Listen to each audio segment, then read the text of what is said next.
Guinness বুকে নাম উঠল পলক মুছালের। ৩,৮০০ শিশুর হার্ট সার্জারি করিয়েছেন নিজের অর্থে।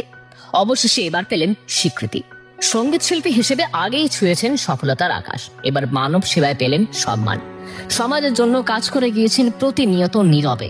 হ্যাঁ, বিশেষ করে শিশুদের জন্য তার বুক কাঁদে প্রতিনিয়ত।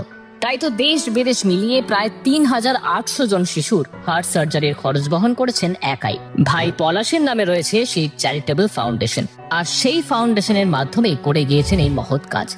গান তার ভালোবাসা হলে এই ৩৮০০ জন শিশু তার প্রাণ। ওদের সুস্থতা পলকের মুখে হাসি ফোটায়। একটি জনপ্রিয় সংবাদ মাধ্যমের সাক্ষাৎকারে তিনি জানিয়েছেন, যে কজন শিশুর চিকিৎসা করিয়েছেন তিনি, যারা সুস্থ হয়ে উঠেছেন, তাদের নাম করেই পুতুল রাখেন নিজের কাছে। না, নিজের কেনা নয়, সবটাই পাওয়া। সেই পুতুলের দিকে তাকালে তার গর্ববোধ হয় নিজের প্রতি, মনে শান্তি আসে বাচ্চাগুলোর নতুন সুস্থ জীবনের কথা ভেবে। আপনি সত্যিই অনন্য পলক।